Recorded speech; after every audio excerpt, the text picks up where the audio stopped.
الحمد لله رب العالمين والصلاة والسلام على سيد المرسلين سيدنا محمد وعلى آله وأصحابه أجمعين أما بعد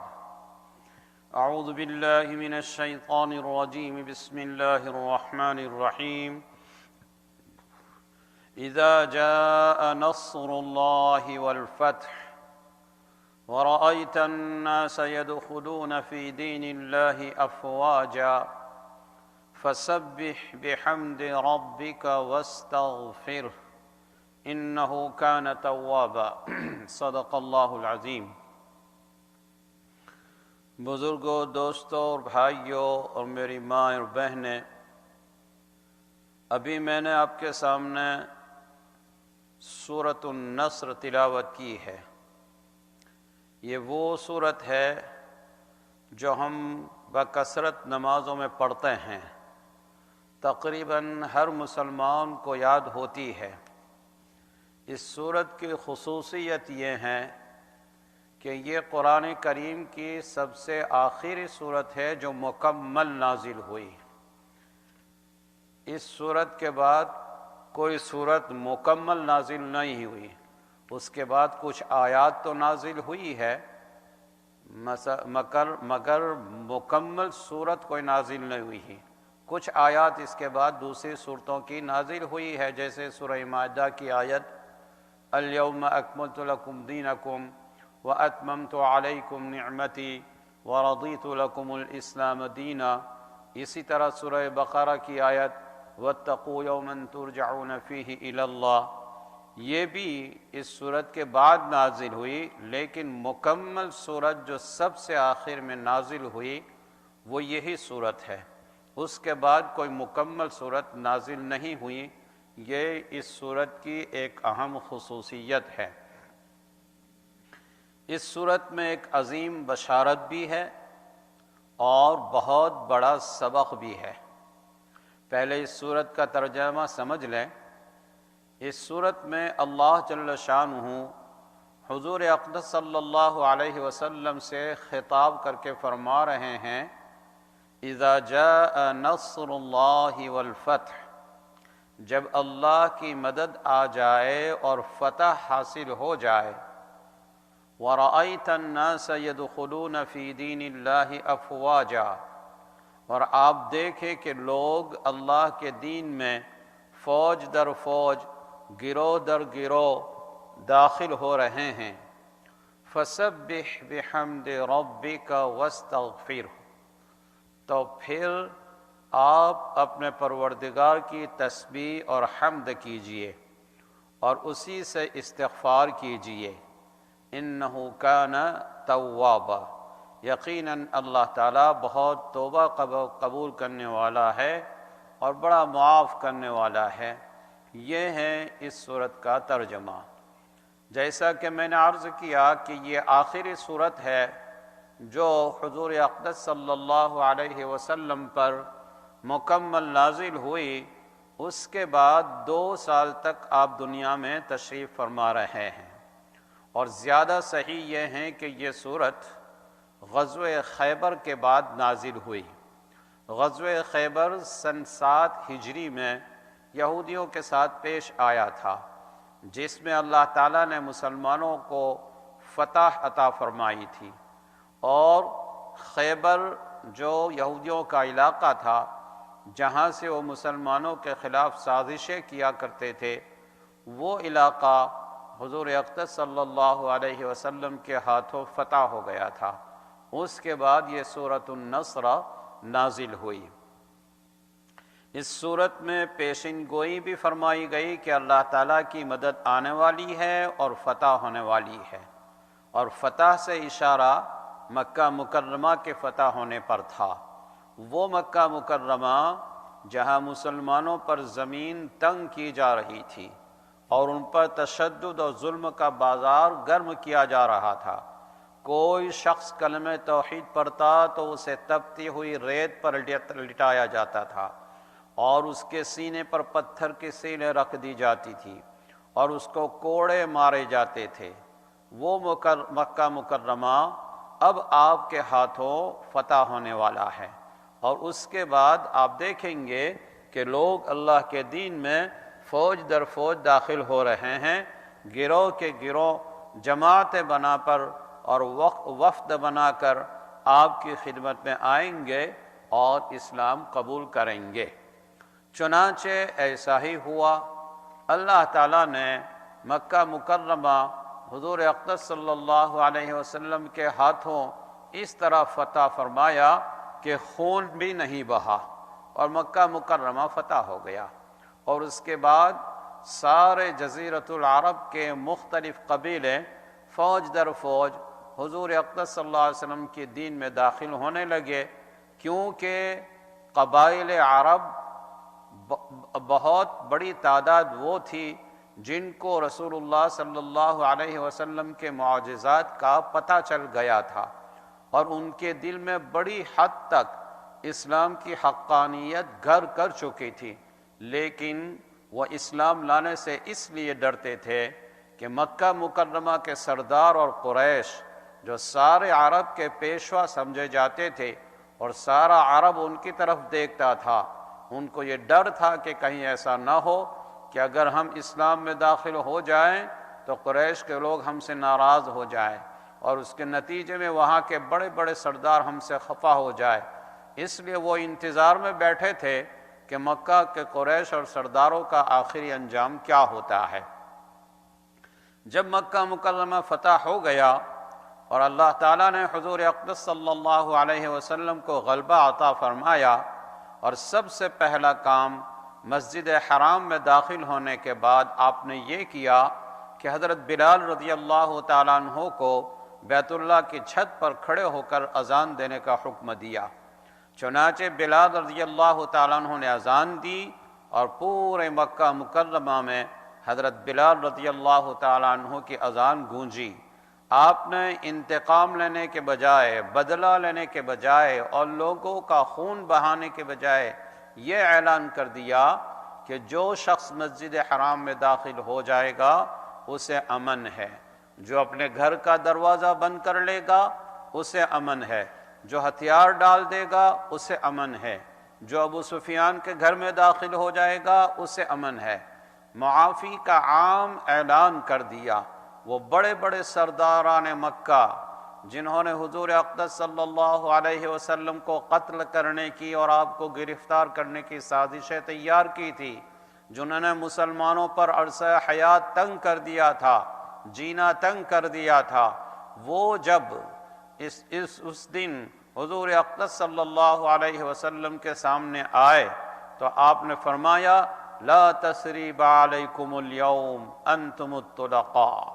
آج تم پر کوئی پکڑ نہیں، آج تم سے کوئی انتقام اور بدلہ نہیں لیا جائے گا، تم سب آزاد ہو، تمہاری جان کو کوئی نقصان نہیں پہنچے گا۔ یہ جناب رسول کریم صلی اللہ علیہ وسلم کا ظرف تھا کہ جن لوگوں نے 13 سال تک مسلمانوں کو ظلم و ستم کی چکی میں پیسا، جب ان پر اقتدار حاصل ہوا، کنٹرول آیا، تو ان کی عام معافی کا اعلان کر دیا۔ کوئی اور ہوتا تو اس موقع پر مکہ مکرمہ میں خون کی ندیاں بہہ جاتی، کوئی اور ہوتا تو اکڑتا ہوا، اتراتا ہوا اور تکبر سے سینہ تان کر داخل ہوتا، لیکن جب حضور اقدس صلی اللہ علیہ وسلم مکہ مکرمہ میں داخل ہوئے تو آپ اپنی اونٹنی پر سوار تھے اور گردن جھکی ہوئی تھی اور آنکھوں سے آنسو جاری تھی، اور زبان مبارک پر یہ آیت تھی اِنَّا فَتَحْنَا لَكَ فَتْحًا مُبِينًا۔ اللہ تعالیٰ نے فرمایا تھا کہ ہم تمہیں فتح مبین عطا فرمانے والے ہیں۔ یہ آیت تلاوت فرما رہے تھے اور سب کو امن دے رہے تھے، کسی سے کوئی انتقام نہیں لیا۔ رحمت للعالمین صلی اللہ علیہ وسلم نے ایسی مثال قائم فرما دی جو دنیا کی تاریخ میں نہیں ملے گی کہ اتنے کٹر دشمن اور خون کے پیاسے ظلم و تشدد کی چکی میں پیسنے والوں پر جب اقتدار حاصل ہوا تو آپ نے ان کے ساتھ رحمت کا یہ معاملہ فرمایا۔ اس کا نتیجہ یہ ہوا کہ سارے بڑے سردار جو اسلام دشمنی میں بہت کٹر تھے وہ بھی اسلام میں داخل ہو گئے، اسلام قبول کر لیا اور سرکار دو عالم صلی اللہ علیہ وسلم کی غلامی اختیار کر لی، وہ لوگ جنہوں نے حضور اقدس صلی اللہ علیہ وسلم کے بارے میں ہجویہ یعنی برائی کے قصیدے اور اشعار اور نظم کہی تھی، آپ کی شان میں گستاخیاں کی تھی، انہوں نے آ کر حضور اقدس صلی اللہ علیہ وسلم سے معافیاں مانگی اور اسلام میں داخل ہو گئے۔ اللہ تعالیٰ نے سرکار دو عالم صلی اللہ علیہ وسلم کو یہ اعزاز عطا فرمایا۔ اس کے بعد وہ قبائل عرب جو اس انتظار میں بیٹھے تھے کہ یہ دیکھے کہ مکہ مکرمہ کے سرداران قریش کا کیا انجام ہوتا ہے، جب انہوں نے دیکھا کہ خود قریش کے لوگ مغلوب ہو گئے ہیں اور ان میں سے اکثریت نے اسلام قبول کر لیا ہے، تو ان کے دل میں تھوڑا سا تردد اسلام لانے نہ لانے کے بارے میں تھا، وہ تردد بھی جاتا رہا۔ چنانچہ فتح مکہ کے بعد جب حضور اقدس صلی اللہ علیہ وسلم مدینہ منورہ پہنچے تو سارے عرب کے قبیلے فوج در فوج گروپ اور وفد بنا کر حضور اقدس صلی اللہ علیہ وسلم کی خدمت میں حاضر ہوئے۔ صرف ایک وفد جو یمن سے آیا تھا وہ 700 افراد پر مشتمل تھا۔ 700 افراد نے آ کر ایک ساتھ حضور اقدس صلی اللہ علیہ وسلم کے ہاتھوں پر بیعت کی اور اسلام قبول کیا۔ قرآن کریم نے غزوہ خیبر کے بعد جو نقشہ کھینچا تھا کہ اللہ تعالیٰ کی مدد آنے والی ہے اور مکہ مکرمہ فتح ہونے والا ہے، اور تم اپنی آنکھوں سے دیکھو کہ لوگ فوج در فوج اللہ کے دین میں داخل ہو رہے ہیں، یہ منظر حضور اقدس صلی اللہ علیہ وسلم کے سامنے فتح مکہ سے بہت پہلے کھینچ دیا گیا تھا، چونکہ اس صورت میں پیشین گوئی تھی کہ عنقریب مسلمانوں کو عظیم فتح حاصل ہونے والی ہے اور جزیرہ عرب کے لوگ فوج در فوج اسلام میں داخل ہونے والے ہیں۔ اس لیے جب یہ صورت نازل ہوئی اور آپ نے صحابہ کرام کے سامنے پڑھ کر تلاوت کی تو اس پر صحابہ کرام نے بڑی خوشیاں منائی۔ حضرت صدیق اکبر اور عمر فاروق رضی اللہ تعالیٰ عنہما اور دوسرے صحابہ کرام رضی اللہ تعالیٰ عنہم نے بڑی خوشی منائی کہ اللہ تعالیٰ نے یہ بشارت دی اور انشاءاللہ عن قریب اسلام کو یہ غلبہ حاصل ہونے والا ہے۔ صرف ایک صحابی یعنی حضور اقدس صلی اللہ علیہ وسلم کے چچا حضرت عباس رضی اللہ تعالیٰ عنہ اس موقع پر خوشی منانے کے بجائے رو رہے تھے۔ جب حضور اقدس صلی اللہ علیہ وسلم نے ان کو روتے ہوئے دیکھا تو پوچھا کیا بات ہے، آپ کیوں رو رہے ہیں؟ انہوں نے فرمایا کہ اس صورت میں اس طرف اشارہ ہو رہا ہے کہ اب آپ کے اس دنیا سے جانے کا وقت قریب آ گیا ہے،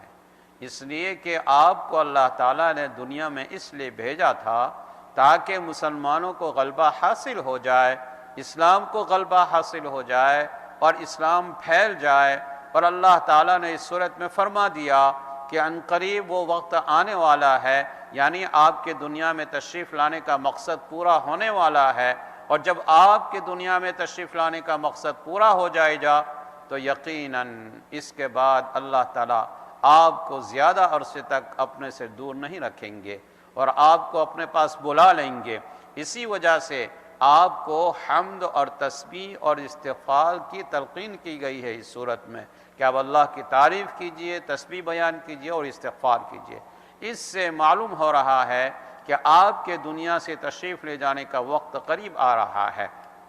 میں اس لیے رو رہا ہوں۔ جب حضور اقدس صلی اللہ علیہ وسلم نے ان کی یہ بات سنی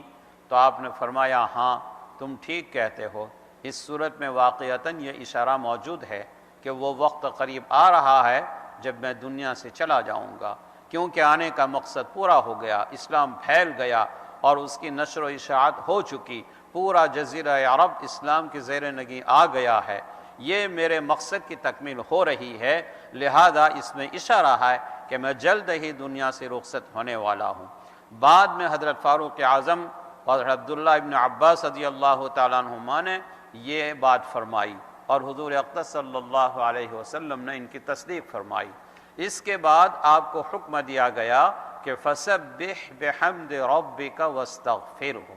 یعنی جب آپ یہ دیکھ لیں کہ اللہ تعالیٰ کی طرف سے نصرت اور فتح آ گئی تو اب اللہ تعالیٰ کے حمد میں، تسبیح میں اور استغفار میں لگ جاؤ، چونکہ آپ کے آنے کا مقصد پورا ہو چکا اور آپ نے اپنا فریضہ منصبی انجام دے دیا۔ اب آپ اپنا رجوع اللہ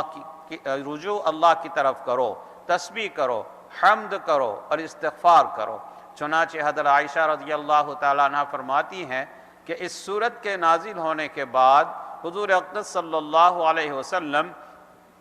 کثرت سے یہ جملہ اپنی نمازوں میں اور سجدوں میں اور رکوع میں پڑھا کرتے تھے کہ سبحانک اللہم و بحمدک استغفرک و اتوب الیک۔ چونکہ اس صورت میں آپ کو حکم دیا گیا تھا کہ تسبیح کرو، تو اس حکم پر عمل کرنے میں آپ سبحانک اللہم فرماتے۔ آپ کو حکم دیا گیا تھا کہ حمد کرو، تو اس کی تعمیل میں وہ بحمدک فرماتے۔ آپ کو حکم دیا گیا تھا کہ استغفار کرو، تو اس پر عمل کرنے میں آپ استغفرک و اتوب الیک فرماتے۔ حضرت عائشہ رضی اللہ تعالیٰ عنہ فرماتی ہیں کہ عام طور پر حضور اقدس صلی اللہ علیہ وسلم سجدے میں سبحان ربی الاعلیٰ پڑھا کرتے تھے۔ ایک مرتبہ میں نے دیکھا کہ سجدے کی حالت میں سبحانک اللہم و بحمدک استغفرک و اتوب الیک پڑھ رہے ہیں۔ میں نے آپ سے پوچھا کہ یا رسول اللہ، آپ یہ کلمات کیوں پڑھتے ہیں؟ آپ نے فرمایا کہ میرے رب نے، میرے پروردگار نے اس سورۃ نصر کے اندر مجھے اس کے پڑھنے کا حکم دیا ہے، میں اس کی تعمیل میں یہ پڑھتا ہوں، میں اس کی تعمیل میں یہ پڑھتا ہوں۔ یہ اس سورت کا خلاصہ ہے۔ اس سورت میں ہمارے لیے عملی طور پر چند سبق ہے۔ اللہ تعالی ہمیں ان کو سمجھنے اور عمل کرنے کی توفیق عطا فرمائے۔ پہلا سبق یہ ہے اس سورت میں کہ اللہ تعالیٰ نے دو لفظ علیحدہ علیحدہ استعمال فرمائے۔ فرمایا اذا جاء نصر اللہ والفتح، یعنی اللہ کی مدد آ جائے اور فتح آ جائے۔ اگر یوں فرما دیتے کہ اذا جاء الفتح، کہ جب مکہ مکرمہ کی فتح حاصل ہو جائے تو یہ کام کرو، یہ بھی کافی تھا، لیکن اللہ تعالیٰ نے دو لفظ استعمال فرمائے، ایک نصر کا یعنی مدد کا اور ایک فتح کا کامیابی کا۔ اس میں اشارہ اس بات کی طرف ہے کہ جب کبھی کسی انسان کو کوئی کامیابی حاصل ہو، کوئی فتح ملے، کوئی مقصد حاصل ہو، تو پہلے اس کو اس بات کا استحضار کرنا چاہیے کہ یہ جو کچھ مل رہا ہے، جو کامیابی یا فتح مجھے مل رہی ہے، یہ میری قوت بازو کا کرشمہ نہیں ہے، بلکہ یہ اللہ سبحانہ و تعالیٰ کی نصرت اور مدد ہے۔ اذا جاء نصر اللہ والفتح، جب اللہ تعالیٰ کی مدد آ جائے اور فتح آ جائے۔ ایک مومن کا کام یہ ہے کہ جب اس کو کسی بھی شعبے میں کامیابی حاصل ہو تو اس کو اپنی قوت بازو کا کرشمہ قرار نہ دے، اور یہ نہ سوچے کہ میں نے بڑا تیر مار لیا، میں نے بڑا عجیب کارنامہ انجام دے دیا۔ یہ سوچنے کی بجائے اس کو اللہ تعالیٰ کی طرف منسوب کرنا چاہیے کہ میرے اللہ نے میری مدد فرمائی، میرے اللہ نے مجھے توفیق عطا فرمائی۔ یہ سبق اس صورت میں نہ صرف حضور اقدس صلی اللہ علیہ وسلم کو دیا، بلکہ قیامت تک آنے والے سارے مسلمانوں کو دے دیا کہ اے مومنو، تمہیں زندگی کے کسی بھی شعبے میں کوئی کامیابی ملے تو اس کو اللہ کے توفیق اور اللہ کی مدد قرار دو، اور اس بات کا استحضار کرو کہ اللہ تعالیٰ کی نصرت کے بغیر، اس کی توفیق کے بغیر یہ کامیابی حاصل نہیں ہو سکتی تھی۔ وہ کامیابی چاہے جنگ میں فتح کی صورت میں ہو، وہ کامیابی اپنی کسی کوشش کے نتیجے میں ہو، مثلا کوئی آدمی روزگار اور جاب تلاش کر رہا ہے، اس کو جاب مل گیا، کوئی آدمی قرضے کی ادائیگی چاہ رہا تھا، اس کے قرضے کی ادائیگی ہو گئی، کوئی آدمی اولاد طلب کر رہا تھا، اس کو اولاد مل گئی، کوئی اور ترقی حاصل ہو گئی۔ تو جو کوئی ترقی دنیا میں حاصل ہو، اس کامیابی کو اپنی کوشش، اپنی محنت کا ثمرہ اور پھل سمجھنے کے بجائے اس کو اللہ تعالیٰ کی توفیق اور اللہ تعالیٰ کی مدد کی طرف منسوب کرنا چاہیے کہ اللہ تعالیٰ کے فضل و کرم سے یہ کام ہو گیا۔ ایک مومن کا کام یہ ہے کہ اس کو اللہ تعالیٰ کی طرف منسوب کرے، اور یہ کوئی محض عقیدت کی بات نہیں بلکہ حقیقت یہی ہے، کیونکہ انسان زیادہ سے زیادہ کسی کام کے اسباب کو جمع کر سکتا ہے، لیکن اس اسباب میں تاثیر پیدا کرنا اللہ تعالیٰ کے سوا کسی اور کا کام نہیں۔ مثلا آپ بیمار ہوئے اور علاج شروع کیا، دوا پی، اس دوا کے نتیجے میں اللہ تعالیٰ نے شفا عطا فرما دی۔ اب بظاہر تو اس دوا کے پینے سے فائدہ ہوا اور شفا حاصل ہو گئی، لیکن حقیقت یہ ہے کہ اس دوا میں کچھ نہیں رکھا۔ اگر اللہ تعالیٰ اس دوا میں تاثیر پیدا نہ فرمائے تو 1000 دوائیں کھاتے رہو اور سال ہر سال تک ڈاکٹروں کے پاس چکر لگاتے رہو، شفا حاصل نہیں ہوگی۔ بعض اوقات یہ ہوتا ہے کہ ایک ہی طرح کی بیماری ہے، ایک ہی دوا ہے، ایک آدمی کو اس دوا سے صحت حاصل ہو گئی، دوسرے آدمی کو اس دوا سے کوئی فائدہ نہ ہوا۔ تو یہ تو اللہ تعالیٰ ہے جو تاثیر ڈالتے ہیں، لہذا اگر شفا حاصل ہو جائے تو اس شفا کی نسبت دوا کی طرف اور ڈاکٹر کی طرف نہیں کرنی ہے، حکیم کی طرف نہیں کرنی ہے، بلکہ اس شفا کی نسبت اللہ تعالیٰ کی طرف کرنی ہے کہ اللہ تعالیٰ نے اپنے فضل و کرم سے مجھے شفا عطا فرمائی اور اس دوا میں تاثیر پیدا فرما دی۔ آپ نے کوئی اسٹور کھولا، دکان کھولی اور بیٹھ گئے، آپ نے بس اتنا ہی کام کیا کہ دکان کھولی اور سامان لا کر رکھ دیا، لیکن یہ دیکھو کہ کسٹمر کون بھیج رہا ہے۔ فرض کرو کہ اگر تم دکان کھول کر تو بیٹھ جاؤ اور سارا سامان جمع کر لو اور ساری پبلسٹی بھی کر لو، لیکن پھر بھی کوئی گاہک، کوئی کسٹمر نہ آئے تو ہاتھ پر ہاتھ رکھ کر بیٹھے رہو گے؟ یہ تو اللہ تعالیٰ ہی گاہکوں کے دل میں بات ڈالتا ہے کہ جاؤ اور جا کر اس سے مال خریدو۔ مفتی صاحب فرماتے ہیں کہ میرے ایک بھائی جناب ذکی کیفی صاحب، لاہور میں اس کا ادارہ اسلامیات کے نام سے ان کی دینی کتابوں کی دکان تھی۔ فرمایا کہ ایک مرتبہ لاہور میں صبح کے وقت شدید بارش ہو رہی تھی، اتنی شدید لاہور میں صبح کے وقت شدید بارش ہو رہی تھی، اتنی شدید بارش کہ سڑکوں پر پانی جمع ہو گیا اور ٹریفک بند ہو گیا۔ میرے دل میں یہ خیال آیا کہ آج بارش کے اس طوفان میں کون شخص مذہبی کتاب خریدنے کے لیے آئے گا، لہذا آج دکان نہ جاؤں۔ اس لیے شدید بارش میں اولاً تو لوگ گھر سے باہر ہی نہیں نکلتے، اگر نکلتے ہیں تو کھانے پینے کی چیزیں کی خریداری کی خاص ضرورت کے لیے نکلتے ہیں، کتاب کی خریداری، خاص طور پر مذہبی کتاب خریدنے کے لیے کون گھر سے باہر نکلے گا؟ اس لیے آج میں دکان نہ جاؤں، چھٹی کر لوں۔ لیکن چونکہ بزرگوں کی صحبت اٹھائے ہوئے تھے، اس لیے فرمایا کہ پھر میرے دل میں دوسرا یہ خیال آیا کہ یہ پہلا خیال شیطانی خیال ہے، ارے دکان سے روزی نہیں ملا کرتی، روزی دینے والے تو اللہ تعالیٰ ہے، اس لیے میرا کام یہ ہے کہ میں دکان کھول لوں اور دکان کھول کر بیٹھ جاؤں۔ گاہک بھیجنا تو کسی اور کا کام ہے، وہ اگر چاہے گا تو بھیج دے گا، نہیں چاہے گا تو نہیں بھیجے گا۔ چنانچہ میں نے چھاتا لیا، برساتی اوڑھی اور گھٹنے گھٹنے تک پانی میں چلتے ہوئے گیا اور جا کر دکان کھول لی اور بیٹھ کر یہ سوچا کہ کسٹمر نہیں آ رہا ہے تو چلو قرآن مجید کی تلاوت میں لگ جاؤں۔ چنانچہ قرآن مجید کی تلاوت شروع کر دی۔ تھوڑی دیر کے بعد دیکھا کہ لوگ اس بارش میں چھتری لگا کر آ رہے ہیں اور آ کر کتابیں خرید رہے ہیں۔ میں نے سوچا کہ اس شخص کو اس بارش کے اندر اس کتاب کو خریدنے کی کیا ضرورت پیش آ گئی تھی کہ وہ کتاب لینے کے لیے یہاں آئے، لیکن میرے اللہ نے میری روزی کا سامان کرنے کے لیے ان کو یہاں پر بھیج دیا۔ بہرحال دنیا کا کوئی کام ایسا نہیں ہے جس کے بالآخر توفیق اور تاثیر اللہ تعالیٰ کی طرف سے نہ ہو۔ انسان کا کام صرف اتنا ہے کہ کوشش کر لے، لہذا جب بھی کوئی کامیابی حاصل ہو تو سمجھو کہ اللہ تعالیٰ کی طرف سے ہے، اللہ تعالیٰ کی مدد سے آئی ہے، اللہ تعالیٰ کی طرف سے توفیق ہوئی ہے۔ یہ سبق اس آیت نے دیا، اذا جاء نصر اللہ والفتح۔ اس صورت میں دوسرا سبق جو اللہ تعالیٰ نے حضور اقدس صلی اللہ علیہ وسلم کو تلقین فرمایا وہ یہ ہے کہ فسبح بحمد ربک واستغفرہ، یعنی جب یہ فتح حاصل ہو جائے تو اللہ تعالیٰ کی تسبیح کیجئے، اللہ تعالیٰ کی حمد کیجئے اور اس کا شکر ادا کیجئے، اس کی تعریف کیجئے اور اس سے استغفار بھی کیجئے۔ دو کاموں کی تلقین فرمائی، ایک تسبیح کے ساتھ حمد کرنے کی، یعنی اللہ کی پاکی بیان کرے اور اللہ کی تعریف، اور دوسرا استغفار کرنے کی۔ اس سے یہ سبق دکھا دیا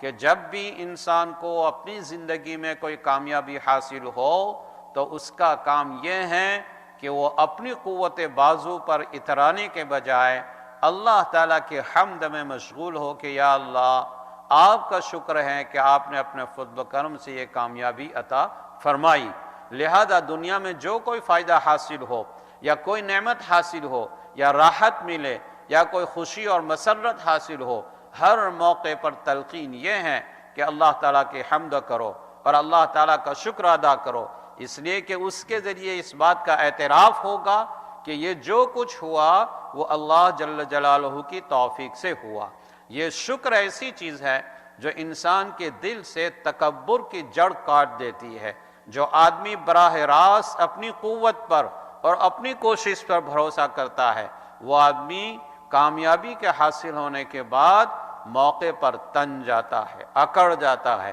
اور وہ یہ سمجھتا ہے کہ میں نے بڑا تیر مار لیا، میں نے بڑا کارنامہ انجام دے دیا۔ یہ چیز اس کے دل میں تکبر اور عجب پیدا کرتی ہے، اور اس کے نتیجے میں وہ دوسروں کے ساتھ تحقیر کا معاملہ کرتا ہے، دوسروں کو حقیر سمجھنے لگتا ہے۔ لیکن جو بندہ کامیابی پر اللہ تعالیٰ کا شکر ادا کرتے ہیں اور یہ کہتا ہے کہ یا اللہ یہ جو کچھ کامیابی ہوئی یہ آپ کی عطا ہے، آپ کا فضل و کرم ہے، آپ کی توفیق ہے، اور جو بندہ اللہ تعالیٰ کا شکر ادا کرتا ہے تکبر اس کے پاس بھٹک نہیں سکتا۔ جیسا کہ حدیث شریف میں آتا ہے کہ جب حضور اقدس صلی اللہ علیہ وسلم مکہ مکرمہ میں فاتح کی حیثیت سے داخل ہو رہے تھے، ایک صحابی فرماتے ہیں کہ وہ منظر مجھے اس طرح یاد ہے جیسے میں آج دیکھ رہا ہوں۔ حضور اقدس صلی اللہ علیہ وسلم اونٹنی پر سوار ہے اور اس مکہ مکرمہ میں داخل ہو رہے ہیں جہاں 13 سال تک آپ کو اور آپ کے صحابہ کرام کو ظلم و ستم کی چکی میں پیسا گیا۔ ظلم و ستم کا کوئی عنوان ایسا نہیں تھا جو آپ کے ساتھ برتا نہ گیا ہو، اور ان لوگوں پر فتح حاصل ہو رہی تھی جو تکبر اور فخر و غرور میں ڈوبے ہوئے تھے۔ کوئی اور شخص ہوتا تو اس کی گردن اکڑی ہوئی ہوتی، اس کا سینہ تنا ہوا ہوتا، وہ انا ولا غیری یعنی میں اور میرے سوا کوئی نہیں کہ اس کا نعرہ لگاتا ہوا داخل ہوتا، اور اپنی فتح اور کامیابی پر مسرت کے شادمانے بجاتا ہوا داخل ہوتا۔ لیکن جب آپ مکہ مکرمہ میں داخل ہو رہے تھے تو آپ اونٹنی پر سوار تھے، سر مبارک اتنا جھکا ہوا تھا کہ آپ کی داڑھی مبارک سینے سے لگی ہوئی تھی اور گردن جھکی ہوئی تھی، آنکھوں سے آنسو جاری تھے، اور زبان مبارک پر یہ الفاظ تھے انا فتحنا لک فتحا مبینا۔ اللہ تعالیٰ نے جو وعدہ فرمایا تھا کہ ہم نے تمہیں فتح مبین عطا فرما دی ہے، اس کو یاد کر کے آپ انتہائی عاجزی اور انکساری کے ساتھ مکہ مکرمہ میں داخل ہوئے تھے۔ اس عمل کے ذریعے سے جناب رسول کریم صلی اللہ علیہ وسلم نے ایک فاتح کے لیے مثال قائم فرما دی کہ ایک فاتح کو اپنے مفتوحہ علاقے میں کس طرح داخل ہونا چاہیے، گردن اکڑ کر نہیں، سینہ تان کر نہیں، بلکہ اللہ تعالیٰ کے سامنے گردن جھکا کر مسکنت کے ساتھ، عاجزی کے ساتھ اللہ تعالیٰ کا شکر ادا کرتے ہوئے داخل ہو۔ کوئی اور ہوتا تو مکہ مکرمہ میں خون کی ندیاں بہہ جاتی، لیکن حضور اقدس صلی اللہ علیہ وسلم نے رحمت للعالمین کو اللہ تعالیٰ نے ان کو بنا کر بھیجا تھا، اس لیے آپ اس طرح داخل ہوئے کہ امن کا پیغام سارے مکہ والوں کے لیے بھجوایا کہ جو شخص اپنے گھر کا دروازہ بند کر لے اس کے لیے امن ہے، جو شخص ہتھیار پھینک دے اس کو امن ہے، جو شخص مسجد حرام میں داخل ہو جائے اس کے لیے امن ہے۔ حالانکہ اس روز اللہ تعالیٰ نے حضور اقدس صلی اللہ علیہ وسلم کو اس بات کی باقاعدہ اجازت دی تھی کہ اگر آپ چاہیں تو مکہ مکرمہ میں خون بہا سکتے ہیں، چونکہ حرم کے بارے میں اصل حکم تو یہ ہے کہ من دخلہ کان آمنا، جو اس میں داخل ہو جائے وہ امن والا ہوتا ہے، اس کا خون بہانا جائز نہیں ہوتا۔ لیکن مکہ کے لیے اللہ تعالیٰ نے خاص طور پر اجازت دی تھی کہ آپ اگر چاہیں تو ضرورت پڑنے پر کفار کو قتل کر سکتے ہیں اور ان کا خون بہا سکتے ہیں۔ لیکن حضور اقدس صلی اللہ علیہ وسلم نے اس اجازت پر اور رخصت پر عمل نہیں فرمایا اور مکہ شہر میں خون کا ایک قطرہ نہیں بہا۔ البتہ جس طرف سے حضرت خالد بن ولید رضی اللہ تعالیٰ عنہ مکہ میں داخل ہوئے تھے وہاں تھوڑی سی لڑائی ہو گئی، لیکن جس طرف سے حضور اقدس صلی اللہ علیہ وسلم داخل ہوئے وہاں کوئی لڑائی نہیں ہوئی۔ اس طرح آپ نے مکہ مکرمہ فتح فرمایا۔ بہرحال اللہ تعالیٰ نے آپ کو یہ حکم دیا کہ فسبح بحمد ربک واستغفر، کہ اس موقع پر آپ اللہ تعالیٰ کا شکر ادا کریں اور اللہ تعالیٰ کے تسبیح و تقدیس بیان کریں۔ چنانچہ حضور اقدس صلی اللہ علیہ وسلم نے اپنے عمل کے ذریعے بھی اور اپنے قول کے ذریعے بھی اس پر عمل فرمایا۔ جیسا کہ میں نے عرض کیا کہ اس حکم کے بعد آپ رکوع اور سجدے میں یہ الفاظ بکثرت پڑھا کرتے تھے کہ سبحانک اللہم وبحمدک استغفرک واتوب الیک، یا اللہ آپ کی تعریف ہے، آپ کی حمد ہے اور میں آپ سے استغفار کرتا ہوں اور آپ کی طرف رجوع کرتا ہوں۔ اس کے ذریعے ہم کو سبق دیا جا رہا ہے کہ چاہے چھوٹی کامیابی ہو یا بڑی کامیابی ہو، چھوٹی نعمت حاصل ہو یا بڑی نعمت حاصل ہو، چھوٹی خوشی حاصل ہو یا بڑی خوشی حاصل ہو، بندے کا کام یہ ہے کہو وہ سب سے پہلے اللہ جل جلالہ کا شکر ادا کرے اور اس کی بارگاہ میں انابت سے کام لے اور یہ کہے کہ اللہ آپ کا شکر ہے کہ آپ نے مجھے اس بات کی توفیق عطا فرمائی۔ اور اللہ تعالیٰ کا شکر ادا کرنا ایک ایسا عمل ہے جس کے فوائد دنیا میں بھی اور آخرت میں بھی، جسمانی طور پر بھی اور روحانی طور پر بھی اتنے عظیم ہے کہ ہم آپ اس کا تصور نہیں کر سکتے۔ شکر ادا کرنے پر ایک وعدہ تو اللہ تعالیٰ نے قرآن کریم میں یہ فرمایا، لَإِن شَكَرْتُمْ لَأَزِيدَنَّكُمْ، اگر تم نے شکر ادا کیا تو میں تمہیں اور نعمتیں عطا کروں گا، وَلَئِن كَفَرْتُمْ إِنَّ عَذَابِي لَشَدِيدٌ، اگر ناشکری سے کام لوگے تو یاد رکھو میرا عذاب بھی بڑا سخت ہے۔ اللہ تعالیٰ نے اس آیت میں وعدہ فرمایا کہ جو شکر گزار بندہ ہوگا اس کی نعمتوں میں اور ترقی دی جائے گی۔ لہذا دنیاوی اعتبار سے بھی شکر کا فائدہ ہے کہ جس چیز پر آپ شکر ادا کرو گے اللہ تعالیٰ اس پہ مزید ترقی اور اضافہ عطا فرمائیں گے۔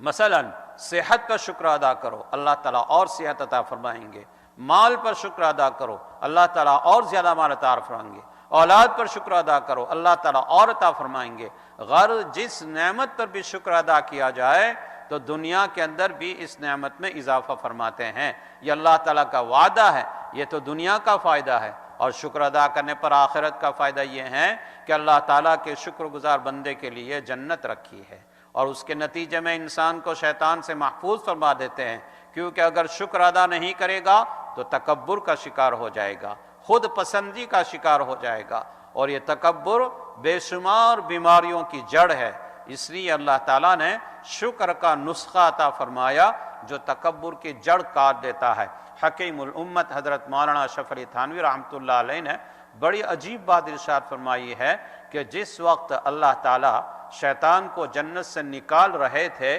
تو اس وقت شیطان نے اللہ تعالیٰ سے کہا کہ چونکہ حضرت آدم کی وجہ سے مجھے جنت سے نکلنا پڑا، اس لیے میں آدم کو اور آدم کی اولاد کو بہکاؤں گا، اور میں ان کے سامنے سے ان پر حملہ کروں گا اور پیچھے سے حملہ کروں گا، دائیں طرف سے حملہ کروں گا، بائیں طرف سے حملہ کروں گا، یعنی چاروں طرف سے آدم کی اولاد کو بہکانے کی کوشش کروں گا۔ پھر کہا کہ وَلَا تَجِدُ أَكْثَرَهُمْ شَاكِرِينَ، آپ ان میں سے اکثر لوگوں کو شکر گزار نہیں پائیں گے، کیونکہ میرے حملوں کے نتیجے میں وہ شکر ادا کرنے سے غافل ہو جائیں گے، میں ان کو شکر سے غافل کر دوں گا۔ اس سے پتہ چلا کہ شیطان کا سب سے بڑا ہتھیار اور حربہ یہ ہے کہ بندوں کو اللہ کے شکر سے غافل کر دے، اور جب بھی بندہ شکر سے غافل ہوا تو شیطان کی جال میں آ گیا۔ اب شیطان اس کے اندر تکبر پیدا کرے گا، مال کی محبت اس کے اندر پیدا کرے گا، عہدے کی اور جاہ کی محبت اس کے اندر پیدا کرے گا، غصہ اس کے اندر پیدا کرے گا، اور بے شمار برائیاں اس کے اندر پیدا کرے گا۔ یہ سب شکر نہ کرنے کی وجہ سے ہوگا۔ حکیم الامت حضرت تھانوی رحمۃ اللہ علیہ فرماتے ہیں کہ اس سے پتہ چلا کہ اگر شیطان کے حملوں سے بچنا ہے تو شکر کی کثرت کرو، چلتے پھرتے اٹھتے بیٹھتے جس حال میں بھی تمہیں کوئی مسرت مل رہی ہے یا تمہیں کوئی راحت مل رہی ہے یا کوئی فائدہ مل رہا ہے تو اس پر اللہ تعالیٰ کو شکر ادا کرنے کی رٹ لگاؤ۔ ڈاکٹر عبدالحی صاحب رحمۃ اللہ علیہ بڑے اللہ والے تھے، وہ فرمایا کرتے تھے کہ مثلا ہوا کا جھونکا چلا، اچھا لگا، کہو اللہم لک الحمد ولک الشکر۔ گھر میں داخل ہوئے اور سب گھر والوں کو عافیت سے پایا تو کہو اللہم لک الحمد ولک الشکر۔ کھانا پینا سامنا آیا، کھانا اچھا لگا ہے، کہو اللہم لک الحمد ولک الشکر۔ گھر سے نکلے، سواری کی تلاش ہے، سواری مل گئی، کہو اللہم لک الحمد ولک الشکر۔ منزل تک پہنچ گئے، کہو اللہم لک الحمد ولک الشکر۔ غرض یہ کہ صبح سے لے کر شام تک کی زندگی میں قدم قدم پر اللہ تعالیٰ کی نعمتوں کی جو بارش ہو رہی ہے، ان نعمتوں پر اللہ تعالیٰ کا شکر ادا کرنے کی اور کرتے رہنے کی عادت ڈالو۔ حضرت داؤد علیہ السلام کے بارے میں فرمایا گیا انہ کان عبدا شکورا، وہ شکر گزار بندے تھے کہ ہر وقت اللہ تعالیٰ کے شکر میں مشغول رہتے تھے۔ یہ شکر اتنا بڑا عظیم عمل ہے کہ اس کے بارے میں دوسروں کو پتہ بھی نہیں چلتا کہ اس نے کیا عمل کر لیا۔ کوئی آدمی اگر نمازیں بہت پڑھ رہا ہے تو دیکھنے والے دیکھیں گے کہ یہ شخص بڑا نمازی ہے، اس میں ریاکاری اور نام و نمود کا احتمال بھی ہو جاتا ہے، شیطان اس عمل کے ذریعے ریاکاری میں مبتلا کر سکتا ہے۔ لیکن شکر ایک ایسی عبادت ہے کہ کسی کو بھی پتہ نہیں چلتا کہ کیا عبادت انجام پا گئی، تم نے دل ہی دل میں کہہ دیا یا اللہ آپ کا کرم ہے، آپ کا شکر ہے۔ کسی کو دکان کا پتہ بھی نہیں چلا اور ایک کان وغیرہ کام کا پتہ بھی نہیں چلا اور ایک عظیم عبادت انجام پا گئی، اس کے نتیجے میں بندہ ریاکاری سے محفوظ ہو گیا، بندہ تکبر سے محفوظ ہو گیا اور اللہ تعالیٰ کی رحمتوں کا مورد بن گیا۔ یہ ایسی عظیم عبادت ہے، اس لیے اس کا اہتمام کرنے کی ضرورت ہے۔ آپ اندازہ لگائیں کہ حضور اقدس صلی اللہ علیہ وسلم نے کتنی جانفشانی کے ساتھ محنت فرمائی۔ پورا جزیرہ عرب جاہلیت میں ڈوبا ہوا تھا، کوئی خرابی ایسی نہیں تھی جو اس معاشرے میں نہ پائی جاتی ہو، بتوں کو سجدہ کیے جا رہے تھے، قتل و غارت کا بازار گرم تھا، بے حیائی کا طوفان امٹا ہوا۔ ایسے معاشرے کی اصلاح کیے تنے تنہا ایک فرد پر ذمہ داری ڈالی جا رہی ہے کہ پہلے اس پورے جزیرہ عرب کو بدلنا ہے اور اس کے بعد پوری دنیا کو بدلنا ہے۔ یہی وجہ ہے کہ جب آپ پر یہ ذمہ داری ڈالی گئی تو حضور اقدس صلی اللہ علیہ وسلم پر بخار آ گیا، کیونکہ آپ جانتے تھے کہ یہ کتنی ضدی قوم ہے، آپ جانتے تھے کہ یہ لوگ اتنی آسانی سے بات ماننے والے نہیں ہے۔ ان کو راہ راست پر لانے کی ذمہ داری سونپی گئی اور کل 23 سال کی مدت دی گئی۔ 23 سال کی مدت گزرنے کے بعد پورے جزیرہ عرب میں توحید کا پرچم لہرا رہا تھا، حضور اقدس صلی اللہ علیہ وسلم کی تعلیمات کا نور چاروں طرف پھیلا ہوا تھا۔ اتنی عظیم جد و جہد آپ نے فرمائی کہ اپنا وطن چھوڑا، قربانیاں دی، فاقے سہیں، جنگیں لڑی، اپنے جسم پر زخم کھائے۔ یہ سب کچھ کرنے کے بعد جب فتح حاصل ہوئی تو اس وقت کہا جا رہا ہے کہ اس فتح کو اپنی طرف منسوب کرنے کی بجائے اللہ تعالیٰ کی حمد کرو اور اللہ تعالیٰ کی تعریف کرو تاکہ اللہ تعالیٰ کے شکر گزار بندوں میں شمار ہو جائے۔ اس آیت سے اللہ تعالیٰ نے ہمیں یہ سبق دیا ہے کہ اللہ تعالیٰ اپنی رحمت سے یہ سبق ہمیں دیا ہے، اللہ تعالیٰ اپنی رحمت سے اس پر عمل کرنے کی توفیق عطا فرمائے۔ انشاءاللہ اس پر کچھ تھوڑی بات اور ہے جو انشاءاللہ اگر موقع رہا تو کل انشاءاللہ عرض کریں گے۔ اللہ تعالیٰ ہم سب کو اس پر عمل کی توفیق نصیب فرمائے۔ بزرگوں دوستو، یہ چھوٹی چھوٹی صورتیں ہیں جو ہم نمازوں میں پڑھتے ہیں، تو اس کا خاص معنی، میننگ اور جو کچھ اس کی تشریح کی جاتی ہے اس کو برابر دھیان میں رکھو تاکہ نماز میں بھی اس پر آپ منن کر کے، غور کر کے خشوع و خضوع پیدا کرے اور اللہ تعالیٰ کی کبریائی، اللہ کی بڑائی دل میں بیٹھے۔ اللہ تعالیٰ ہم سب کو اس کی توفیق نصیب فرمائے۔ دعا کر لیجئے اور درود پڑھ لیجئے۔ اللہم صلی علی سیدنا محمد وعلی آل سیدنا محمد وبارک وسلم۔ اللہم لک الحمد کلہ ولک الشکر کلہ وإلیک یرجع الامر کلہ۔ اللہم لا احصی ثناء علیک انت کما اثنیت علی نفسک۔ رضینا باللہ ربا وبالاسلام دینا وبسیدنا محمد صلی اللہ علیہ وسلم نبیا ورسولا۔ سبحان اللہ وبحمدہ عدد خلقہ ورضا نفسہ وزنة عرشہ ومداد کلماتہ۔ بسم اللہ الذی لا یضر مع اسمہ شیء فی الارض ولا فی السماء وهو السمیع العلیم۔ نعوذ بکلمات اللہ التامات من شر کل شیطان ہامۃ وعین لامہ۔ نعوذ بکلمات اللہ التامات من شر ما خلق۔ اللہم سلمنا عن الناس وسلم الناس عنا۔ اللہم انا نسألک العفو والعافیة والمعافاة الدائمة في الدين والدنيا والآخرة۔ اللهم احفظنا من بين أيدينا ومن خلفنا ومن فوقنا ومن تحتنا وعن أيماننا وعن شمائلنا۔ يا ربنا ظلمنا أنفسنا وإن لم تغفر لنا وترحمنا لنكونن من الخاسرين۔ ربنا لا تزغ قلوبنا بعد إذ هديتنا وهب لنا من لدنك رحمة إنك أنت الوهاب۔ یا اللہ ہم سب کے گناہوں کو معاف فرما، یا اللہ ہمیں راہ ہدایت نصیب فرما، یا اللہ قرآن مجید پر عمل کی توفیق نصیب فرما۔ مولا کریم یہ جو مجلس سے قائم ہو رہی ہے اس کو اپنے فضل و کرم سے قبول فرما، اس میں جو کچھ کہا سنا جا رہا ہے اس پر عمل کرنے کی توفیق نصیب فرما، اس پر عمل کرنا ہمارے لیے آسان فرما، اس پر عمل کرنے سے شیطانی نفسانی جو رکاوٹیں ہوتی ہیں اس شیطان کے پھندے سے، نفس کے پھندے سے ہماری حفاظت فرما اور اس پر عمل کرنا ہمارے لیے آسان فرما۔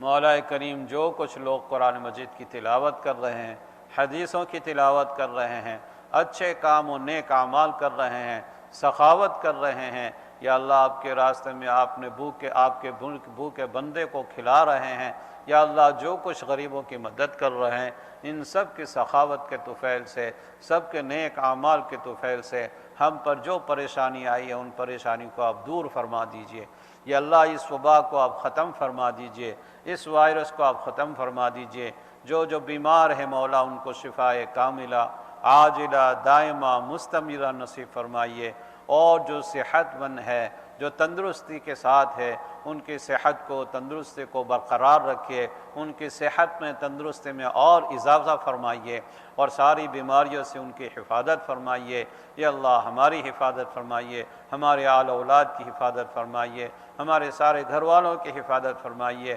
پوری امت محمدیہ کی حفاظت فرمائیے، یا اللہ پوری انسانیت کی اس وبا سے اور بیماریوں سے حفاظت فرمائیے، یا کریم مولا ہم سب کو امن کی، سکون کی، چین کی، سلامتی کی زندگی نصیب فرما، آپس میں محبت کی زندگی نصیب فرما، یا اللہ شکر کی زندگی نصیب فرما، مولا کریم آپ کی نعمت بارش کی طرح ہم پر برس رہی ہے، یا اللہ ان نعمتوں کا شکر ادا کرنے کی ہمیں توفیق نصیب فرما، اے اللہ بھی ہم نے سنا کہ شکر بہت بڑی نعمت ہے، بہت بڑی عبادت ہے، یا اللہ ہمیں قدم قدم پر اس عبادت کی توفیق نصیب فرما اور ہمیں شکر کے بدلے میں ہم پر نعمتوں کا مزید اضافہ فرما، ہر وقت یا اللہ ہم آپ کی نعمتوں کے محتاج ہیں، یا اللہ آپ کی نظر کرم کے محتاج ہے، آپ کی نظر رحمت کے ہم محتاج ہے، مولا کریم ہم آپ کے عذاب کو نہیں سہ سکتے، ہم آپ کے غصے کی تاب نہیں لا سکتے، مولا آپ ہم سے راضی ہو جائیے،